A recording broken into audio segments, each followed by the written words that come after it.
Los industriales cordobeses reclaman un dólar a 5.33. Decíamos al comienzo del programa que algunos economistas hablan de que en consonancia con lo que acaba de ocurrir en Brasil, el dólar puede estar en 5 pesos hacia fin de año. Alfredo Blanco es escéptico con respecto a ese tema, no lo cree, Sargiotto también exactamente lo mismo, pero aquí está Emilio Echegorri, que es el titular de la Cámara de Industriales Metalúrgicos de la provincia de Córdoba. Con él vamos a hablar, a ver qué es lo que dice él. Que coincide con los dos, ¿no? Ah, coincide con los dos. Claro.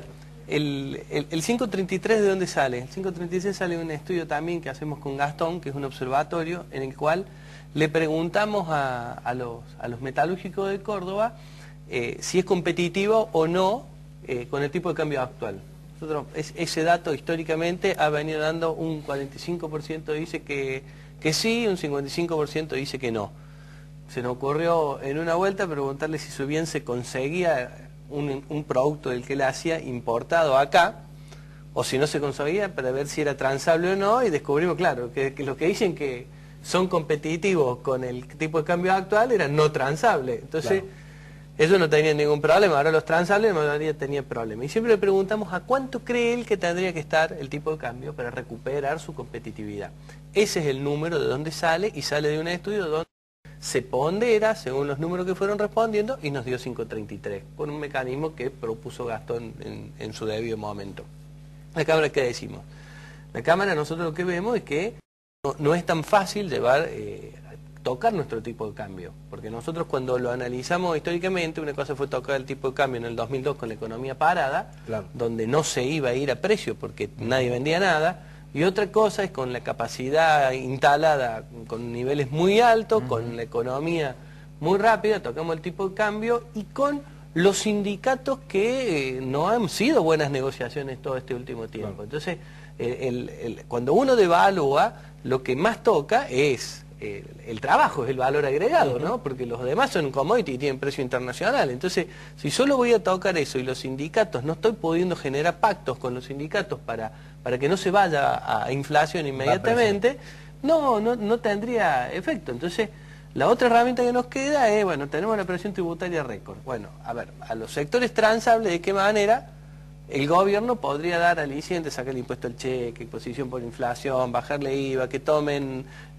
contribuciones patronales a cuenta de IVA, no sé, creatividad fiscal? Hay gente que está preparada para eso y que le encuentre un mecanismo para así bajar los costos de las empresas y de alguna manera recuperar competitividad, pero con un país que, por lo que los escucho a ustedes, me dicen, viene con déficit, pensar que va a bajar los impuestos, estoy pensando en Alicia País de la Maravilla, no va a pasar, ¿no? Y el gobierno, ¿qué está utilizando? Está utilizando esta herramienta de administración de comercio, lo que para sectores muy amplios de Buenos Aires, que son fabricantes de bienes de consumo, que venden dentro del país, son empresas grandes que venden del país, metalúrgicos de ese sector, es una buena noticia porque les protege su mercado. A Córdoba, que tiene un perfil exportador muy fuerte, ¿no? Sobre todo con Brasil, a través ya sea del auto terminado o del autoparte que mandamos para Brasil, y para nosotros no son buenas noticias, porque la recíproca es te cierro la puerta también. Entonces, queremos ver dónde se va a ir perfilando esto para ver de qué manera nosotros vamos a encontrar una solución a eso. ¿Alfredo? Sí, me voy de lo del tipo de cambio a lo de precios. Hace 2 días o 3 días, la ministra de Industria, a propósito de una reunión que hubo de la Unión Industrial en la provincia de Buenos Aires, justificando la política de sustitución de importación y las protecciones y demás, dijo, pero les decimos a los empresarios que nadie se sienta un zorro en el gallinero, por decir, tengan cuidado con lo que van a hacer con los precios. Habida cuenta que cerrar un poco más la economía da más chance para las empresas que tienen poder sobre el mercado de manejar los precios. ¿Cómo perciben ustedes la estrategia esa que, bueno, lo que anunció y que forma parte de estas medidas cuantitativas? Primero que es una estrategia en gran medida discrecional, ¿no? Porque si uno no puede proteger todos los productos. Entonces, el que toma la decisión qué producto protege y qué no, tiene una discrecionalidad muy grande.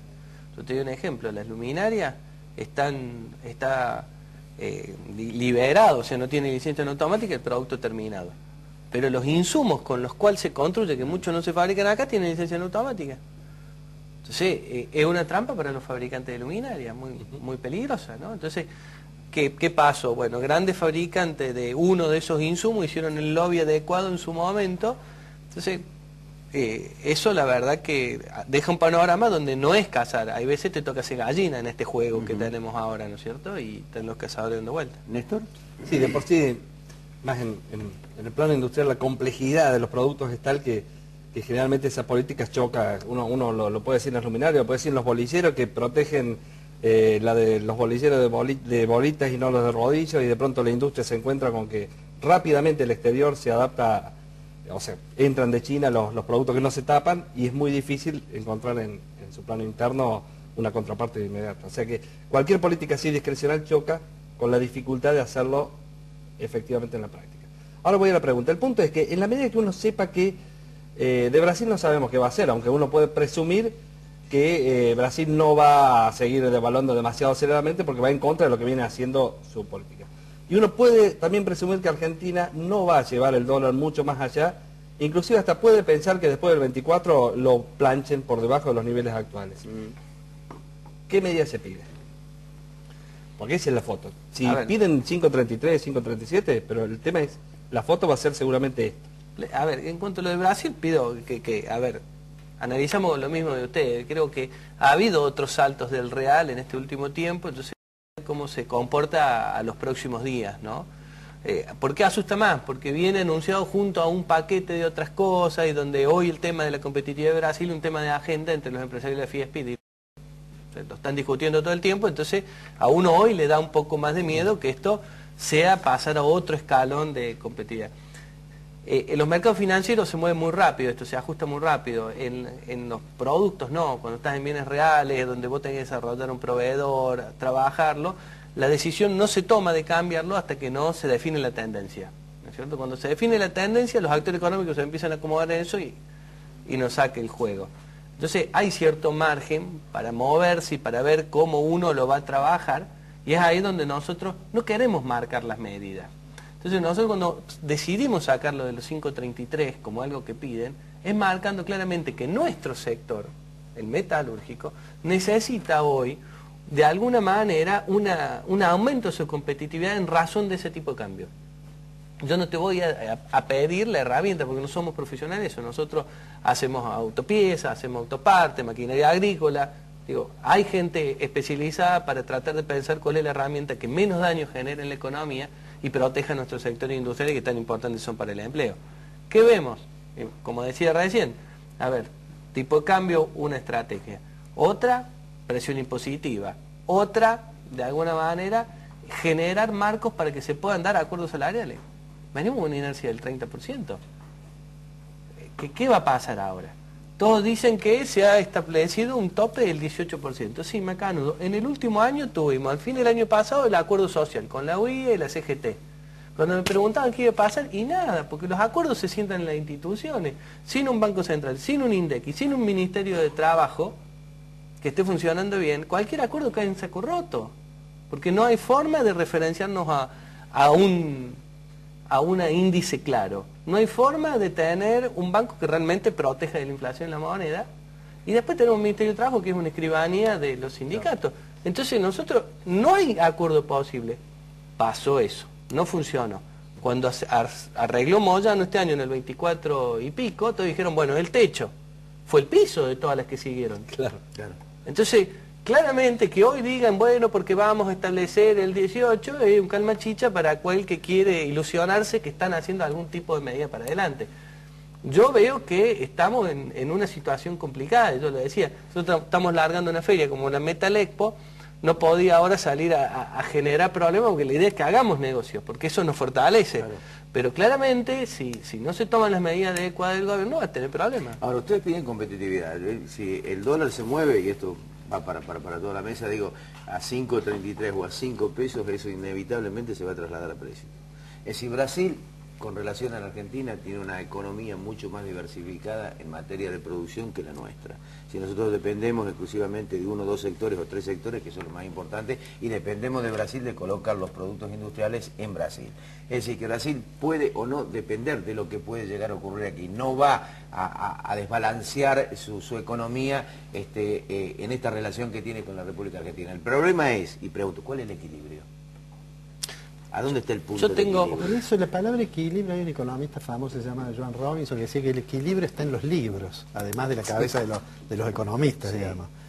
En realidad uno no debería pensar que tiene que haber equilibrio, No. con eso lo que dice que hay una situación de estabilidad y demás. Cuando yo hablo de equilibrio digo, ¿hasta qué punto no entran en fricción las dos economías? Bueno, seguro va a haber tensiones, porque además cuando hay crisis internacionales, Cada uno hace su- todos los su- gobiernos se vuelven un poco proteccionistas. Sí, por supuesto. Y eso Por genera supuesto. fricciones, y entonces de aquí en adelante vamos a tener ese tipo de situaciones, que hasta ahora en realidad con Brasil se han resuelto de manera razonablemente sensata, ¿no? Hasta ahora por lo menos. Y no es un detalle menor que nosotros tenemos un gran déficit con ellos, estructural, que no Claro. es solo por tipo cambiario. No es que nosotros seamos hoy más caros que ellos necesariamente en todas las cosas. Pero, o sea, concretamente, en 2010 Brasil tuvo 20.000 millones de dólares de superávit comercial, 4.000 millones lo obtuvo de la Argentina. Sí. La Argentina, con una economía que es una quinta parte, tuvo 12.000 millones de superávit, o sea, proporcionalmente mucho más que Brasil, y tuvo, pese a tener 4.000 en contra con Brasil. Si vos sacabas a Brasil, le sacabas a la Argentina, y a la Argentina le pasaba a Brasil, le sacabas a Brasil, te encontrabas con que los dos tuvieron superávit con el resto del mundo de 16.000 millones, pese a que ellos son mucho más grandes que nosotros. O sea que realmente el posicionamiento de ellos y la dependencia de ellos, no solo de Argentina, también de China, y no somos acá, pero digamos que para ellos la relación con Argentina es tan o más estratégica que para nosotros. En el caso de Córdoba es una excepción. Claro, no, tenés Entonces, Córdoba, tenés Santa Fe, tenés la provincia, ciertos sectores de la provincia de Buenos Aires, aspectos que, Sí. o tres provincias que dependen fundamentalmente del comercio con Y Brasil. particularmente Córdoba, y particularmente el sector metalmecánico, porque, como lo decía recién, Sí. vas a tener muchas metalmecánicas grandes de Buenos Aires que venden al mercado interno y de pronto barreras proteccionistas de los dos lados, bueno, al menos le conservan su kiosco. Cuando vos tenés una industria como la de Córdoba, cuya fortaleza, su principal mérito es tener una visión de mundo mucho más importante y llegar a terceros mercados y etcétera, etcétera, todo lo que hemos dicho muchas veces, en situaciones como esta, eso paradójicamente se torna más crítico, porque obviamente dependemos de Débora Giorgi, nos guste o no nos guste, dependemos de la relación con Dilma Rousseff y todo lo que sigue ahí. Claramente. ¿Cuánto puede llegar a afectar todo esto? ¿Cuál es el nivel de afectación que tiene? Bueno, eso ya es bola de cristal, ¿no? Porque la verdad, los empresarios tienen la capacidad de subsistir, que si uno analiza todas las crisis que han pasado para atrás, no tendría que quedar ninguna empresa. La ¿no? pregunta es, ¿han ganado lo suficiente como para tener espalda financiera y aguantar un chubasco de A esto? ver, dinero ganado, dinero que tiene que salir de la empresa. Eso va a retribución de capital. Porque si yo, el dinero que he ganado, lo tengo que usar para pasar las épocas malas, en este jueguito yo digo, bueno, no muchachos, miren, esto no es negocio.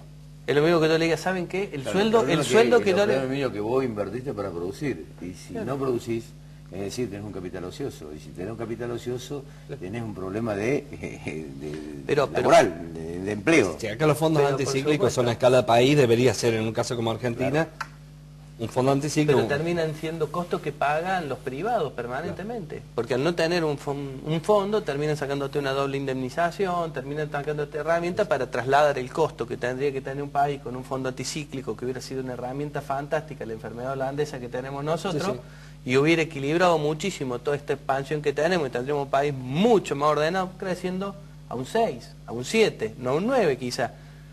Pero tendríamos un país con fondo anticíclico, con una seguridad mucho más grande, donde se podría... Una pregunta, digo, ¿las diferencias son notorias en cuanto a la evolución de este conflicto teniendo a Lula o teniendo a Dilma Rousseff?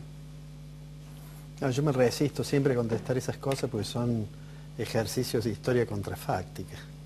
Yo no sé si Está Dilma contrafáctica, Rousseff y la estrategia es la que tienen. No, por eso te digo, en el marco de esa estrategia, o sea, Lula puede haber tenido la suya, digo, en este marco de Dilma Rousseff, ¿es diferente? ¿Es es ajustar más el torniquete que Yo puedo dar mi visión en Sí, base por a charlas y viajes. Sí. Lo que pasa es que Brasil tiene llamémosle una masa crítica, un efecto del regulador del mar, que son instituciones muy fuertes, como la Fiesp y como otras instituciones. Lobista fuerte. Llamémosle fuerte, porque tienen mucho poder, llamémosle lobista, como quiera, que hace que haya cierta estabilidad macroeconómica, que haya de Fernando Henrique a un Lula no hubo grandes cambios, y de un Lula a una Dilma Rousseff no va a haber grandes cambios. Entonces eso le permite tener una línea. Y también le permite meter una devaluación del 30% en una semana y que haya gente como yo que diga, no, seguramente de acá unas semanas va a caer cuando pase En la Argentina le metes 30% en una semana Y no baja más. y ni yo me quedo acá Salía perdiendo tiempo de este programa en vez de ir a una casa de cambio a comprar dólares. Por supuesto. Y a algunos de nosotros le estamos dando en peso todo lo que podemos. Exactamente. Emilio, muchas gracias por venir. No, muchas gracias. Ya volvemos.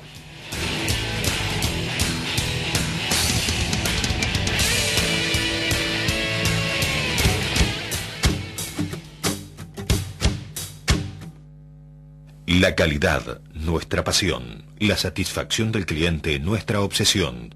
En